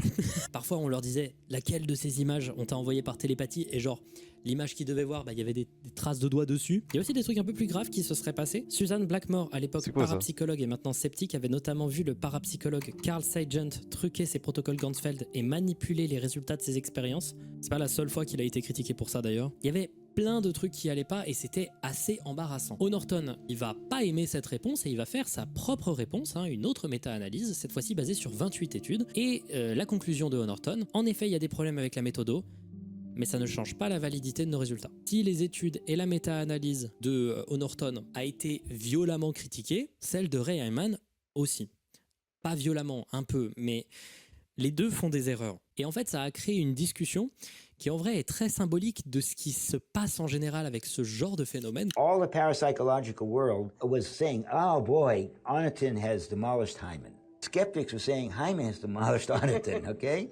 None of these people on either side actually read the same articles. Personne n'avait lu l'étude, que ce soit les sceptiques ou les parapsychologues. Parapsychologists were taking Honorton's word, the skeptics were taking my word. C'est une situation qui montre bien qu'on est tous sujets au biais de confirmation. Le fait d'avoir tendance à interpréter et favoriser des informations qui vont dans le sens de ses croyances et expériences passées. Et ce qui fait particulièrement mal à Ayman dans cette situation-là, c'est que ça vient de son camp, qui se bat justement contre ses billets. Donc à ce moment-là, O'Norton et Ayman ils se mettent d'accord et ils vont se rencontrer. Pour la première fois, ils vont parler ensemble. Et en fait, O'Norton, il était blessé de fou. He was almost in tears. He said, "You said so many bad things about me in this thing here." And I said, "I didn't say anything bad about you. I just cited all of the ways you were wrong." Ils vont finalement plutôt bien s'entendre. Ils vont se mettre d'accord sur un truc. La méthodologie fonctionne pas. Et O'Norton va avouer que Ayman avait franchement raison et que les résultats qui avaient été trouvés dans les études n'étaient pas suffisants. Donc, avec ça, ils vont créer l'auto-Ganzfeld. C'est une nouvelle procédure qui est cette fois-ci automatisée par ordinateur et enregistrée du début à la fin. Un ordinateur choisit une cible au pif et choisit également un émetteur et un récepteur au pif dans une sélection de genres. Pour ceux qui ne savent pas, la cible, c'est l'image qu'on doit faire deviner ou les nouvelles qui venaient d'arriver, les sujets dynamiques, c'est-à-dire des cibles qui sont en fait des vidéos. Tu dois envoyer une vidéo que tu vois par télépathie. Et à la fin, l'ordinateur montre 4 images. Et parmi ces 4 images se trouve la cible qui a été envoyée. Et la personne qui a fait le protocole Ganzfeld doit deviner la bonne. Le pourcentage de réussite doit être, du coup, s'il n'y a pas de télépathie, 25%. En moyenne, les études doivent scorer 25%. Et donc, il y a plein d'études qui vont être réalisées, plein de tests qui vont être réalisés avec cette nouvelle méthodologie qui fonctionne. Et vous vous imaginez que si on utilise la bonne méthodologie, bien scientifique, avec tous les critères bien placés et qu'on est extrêmement rigoureux, si tu fais un pourcentage de réussite des études, tu obtiens 32%. C'est pas la télépathie du coup? Quoi? C'est la... Quoi? Non. C'est trop proche de 25. Comment ça, 32%?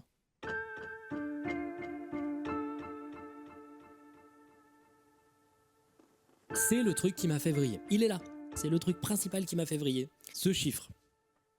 Il y a énormément de nuances derrière ce chiffre et j'ai bien pu le digérer parce que plus je faisais des recherches, plus ça devenait flou. Est-ce que ce chiffre est bon?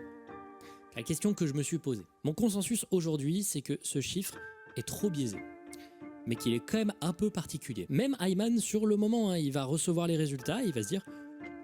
Curieux un peu quand même. Je pourrais faire une longue explication de tous les tenants et aboutissants, mais voici les arguments principaux qui font qu'aujourd'hui, Ayman dit « c'est de la merde ». Les principaux arguments d'Ayman, c'est que la méthodologie n'a pas été respectée dans les études. Selon Ayman, les études étaient mal randomisées, mal automatisées, toujours des problèmes de fuite sensorielle possibles et pas assez d'expériences faites en général. Il y avait aussi des études qui étaient parfois supervisées par des gens et qui parfois orientaient les gens et leur faisaient penser qu'ils avaient vu une chose en particulier. C'était assez rare, mais c'est le genre d'erreur méthodologique qu'on pouvait trouver. Aussi, la statistique pour les images envoyées par télépathie, les images, je précise, est bel et bien de 25%. C'est pour les vidéos que le chiffre est beaucoup plus élevé. Et sur le moment, les gens ils se sont demandé mais pourquoi? Alors, il y a plusieurs raisons qui peuvent amener à ça. En gros, il y a des gens qui disent si c'est des vidéos avec du son et que c'est pas bien isolé, vous comprenez.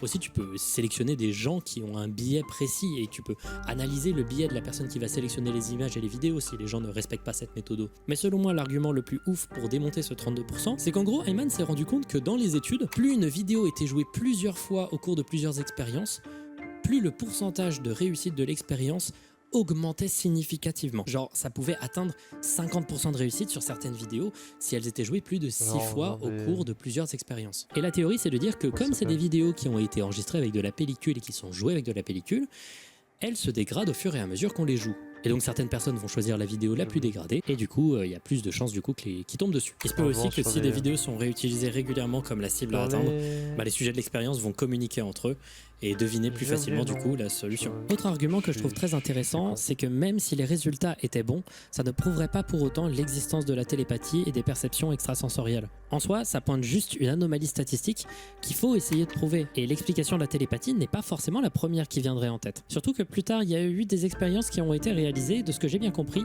sans envoyeur. C'est-à-dire qu'il y avait juste un ordinateur qui sélectionnait un truc au pif et quelqu'un qui faisait l'expérience Ganzfeld d'à côté. Et ben apparemment, ces études ont réussi aussi.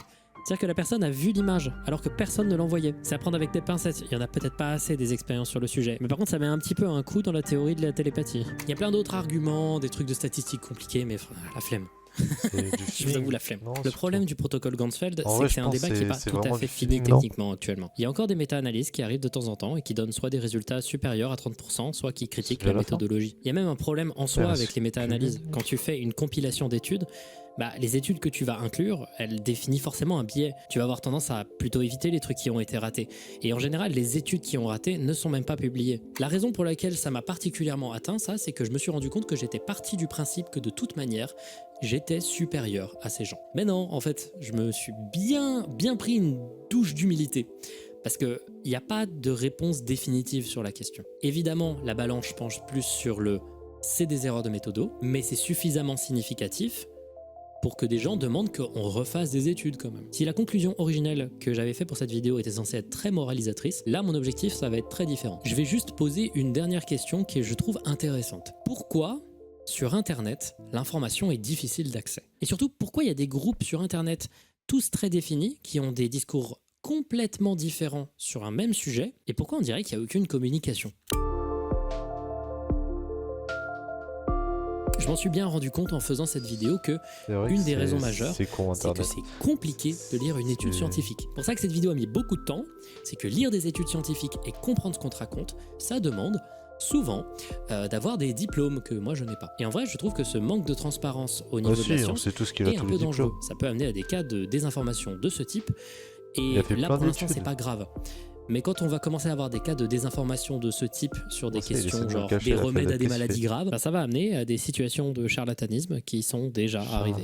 Ou alors ça va amener à des gens qui vont vendre des lunettes pour faire le protocole Ganzfeld. Au cas où, c'est une arnaque. Ça coûte 99$ et concrètement... Attends, vraiment? Vraiment? Attends, ils sont sérieux les mecs là? Sur Amazon en plus? Pour faire le protocole Ganzfeld. Au cas où, c'est une arnaque. Ça coûte 99$. Ah ouais. Et concrètement, ça a le même effet qu'une feuille de papier ou des balles de ping-pong. Vraiment, n'achetez pas ça.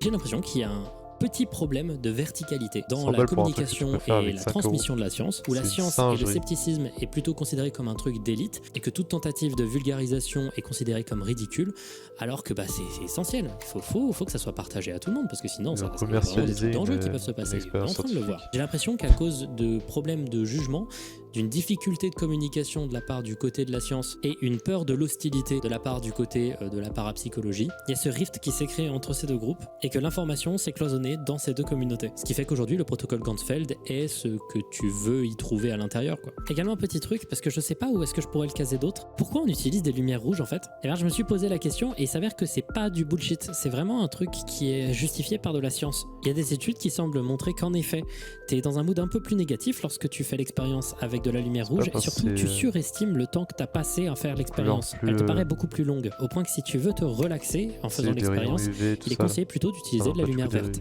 Il semblerait également que ce soit justifié par le fait que la lumière rouge passe mieux à travers les paupières. Là j'avoue que la science, j'attendais pas à ce qu'elle justifie ça. Mais il y a aussi une autre question que je me suis posée et qui est très symptomatique de mes questionnements que j'ai eus, c'est est-ce que les gens qui voient des hallucinations mentent? Parce que moi j'ai rien vu de ouf, hein. J'ai vu des cercles, des traits, mais j'ai pas vu les trucs de fou. Et moi je me suis demandé s'il y avait pas du mensonge. Le seul endroit où j'ai l'impression que la plupart des gens ont vraiment menti, c'est sur YouTube et TikTok, et la plupart des gens le savent. L'objectif c'est de faire du psycho-horrifique, et c'est de la désinformation, mais c'est pas sur un sujet qui est extrêmement grave, c'est juste dommage. Le truc que je trouve fascinant, c'est que en réalité, non.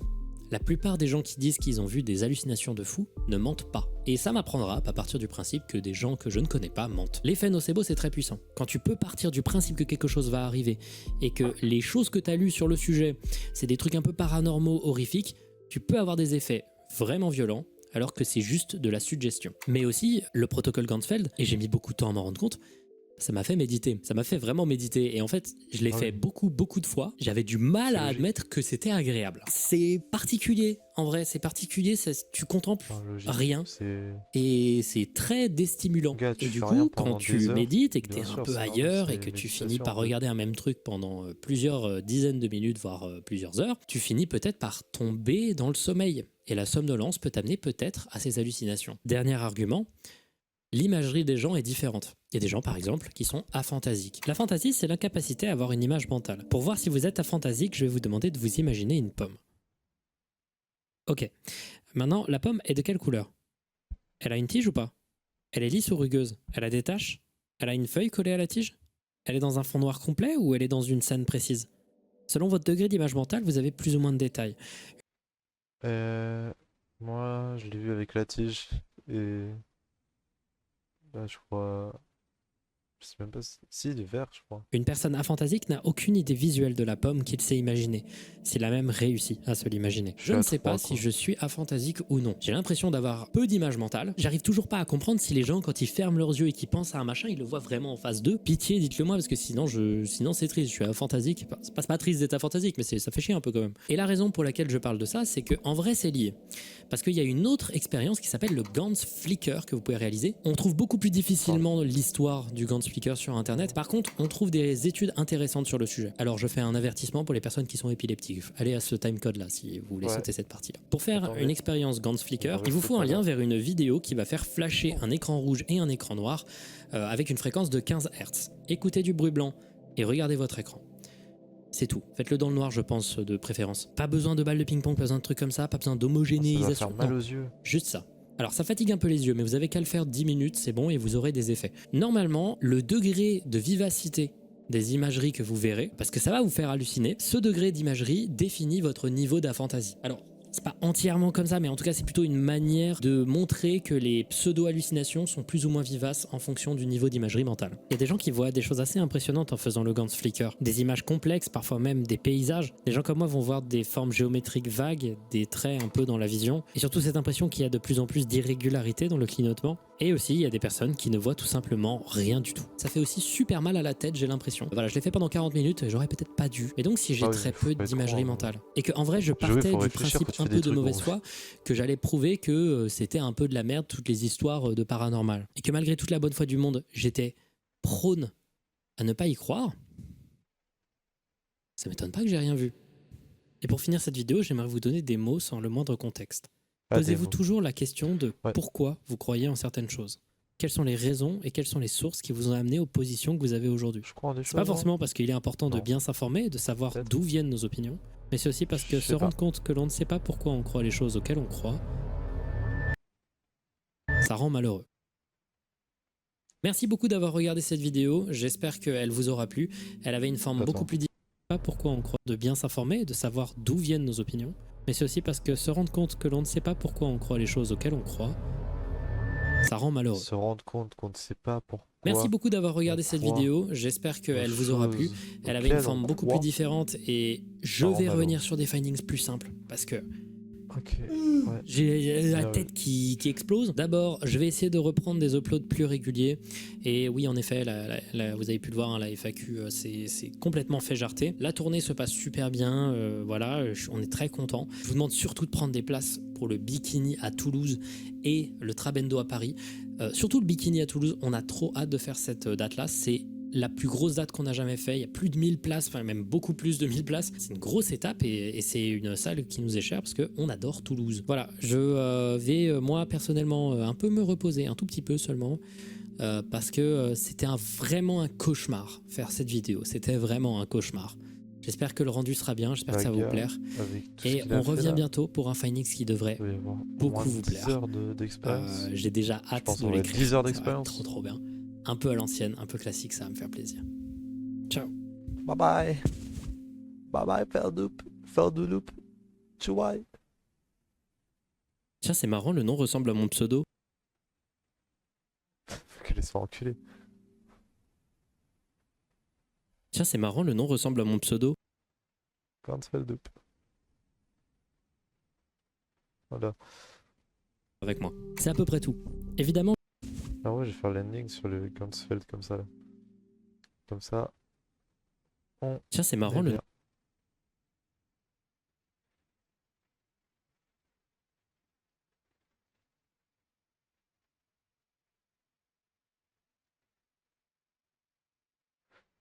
Du coup. Hop. Voilà. Du coup, voilà, on est bien. Regardez la petite vidéo Feldup. La petite vidéo de Feldup comme ça. Sur le petit Gansfeld. Voilà, le petit Gansfeld. On est bien. Et du coup, c'est tout pour aujourd'hui. On va s'arrêter là du coup pour le stream. Je pense qu'on va tous aller dormir. Peut-être se coucher un peu plus tard, faire des trucs. Du coup, moi je vous dis à demain. Demain, petit. Comment ça s'appelle? Petit stream avec Ennis. On continue Cuphead tous les deux ensemble. parce qu'on est un petit peu, vous savez, la bromance, tout ça. Je sais pas si vous voyez un peu. Donc, demain, stream avec Ennis. La semaine prochaine, stream sur Ghost Runner, je pense. On va continuer. Je pense qu'à partir de maintenant, on va commencer à finir les jeux qu'on a commencé. On va tous les continuer, les finir, tout ça. Et du coup, je pense que les gars, moi je vais vous dire bonne nuit. Je vais vous laisser aller vous coucher, dormir, tout ça. Reposez-vous bien. Et bye.